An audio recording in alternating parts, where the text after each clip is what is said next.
This is regulator maintenance for the EMF200. First thing we need to do to access the regulator on the EMF200 is remove the locking screw.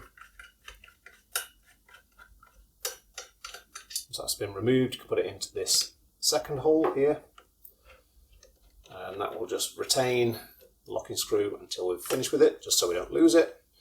Once we've taken out the locking screw, just pull out the drivetrain assembly, pull out the whole assembly, and just place the rest in the EMF200 to one side. Then the regulator assembly itself is actually built inside the rear block here, adjacent to the drivetrain. So all we have to do is unscrew the valve body section here, and the bolt and cam, all in one. As we unscrew those from the rear block, and that will expose the inline regulator. We have the adjuster assembly is inside the rear block here, and inside the valve chamber we have the piston and spring. So we can just grab hold of the piston and spring and work those out, and that is all of the piston and spring assembly. I'll just place that to one side for now. Piston and spring there. And then we have the adjuster assembly inside here. Just place the 1/8 hex key into the back and screw this inwards clockwise. I'm going to screw it through the adjuster body until that pops out. Again, there's nothing else left inside there now, that's just an empty block there. So the regulator assembly comprises of the adjuster assembly, then the piston and regulator spring. We're just going to clean those up, inspect the seals, and then re-grease it and put it back together again. We'll start by taking off any of the old grease and dirt and grime from all the components. Remove all of those, all that grease and dirt.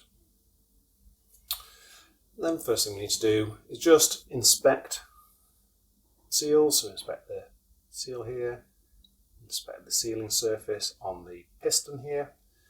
This area here is quite important because that seals around an O-ring on the inside, a number 8 O-ring on the inside of the adjuster assembly. You can see that that's gripping inside there. So that number 8 is very important inside there, and so is that sealing surface on the piston. And then in the adjuster assembly we have 2 external O-rings. We have the internal number 8 that we just mentioned, and then we also have inside here is the actual main regulator seal and the purge poppet that stops the EMF200 storing a shot after the tank has been removed.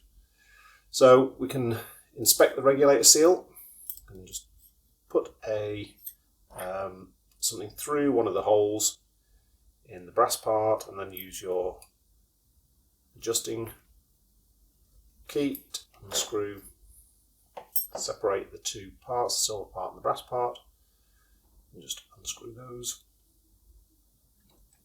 And then you can access if you need to, the number 8 from the inside here. And here we have the regulator seal. So we can inspect the regulator seal first of all. This one looks in good condition. Got no cuts or slices going across the seal.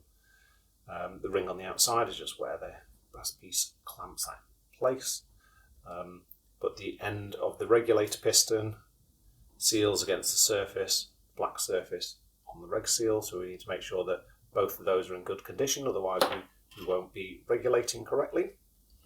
If we do need to change the seal, then we can just remove the regulator seal here and just work it out. It is pushed in quite tight into the regulator adjuster until we can grab hold of that and pull it out. You see that's worked itself out there. Pull that out. Then underneath here we also have purge poppet and a spring, a little white piece and a spring, We also need to inspect that as well, make sure that's not damaged or cracked in any way, and then just replace that.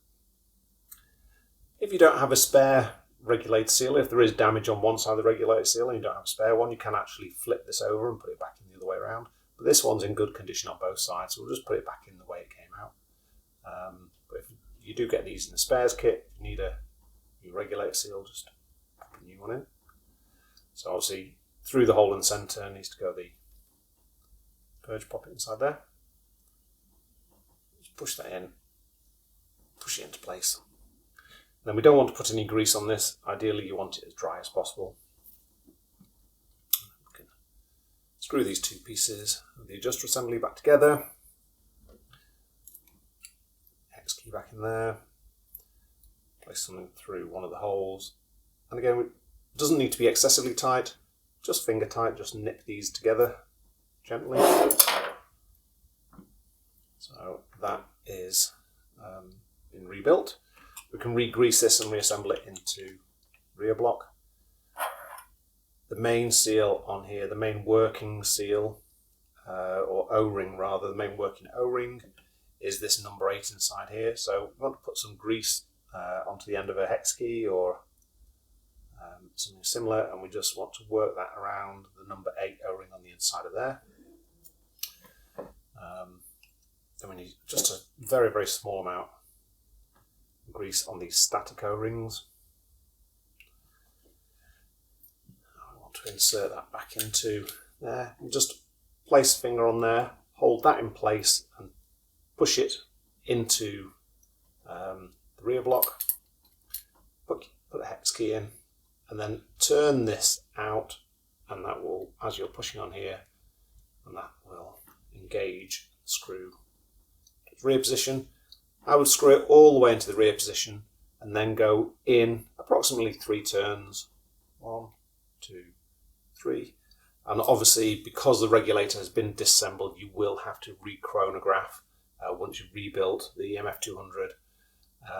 The velocity will not be the same as it was prior to this maintenance schedule.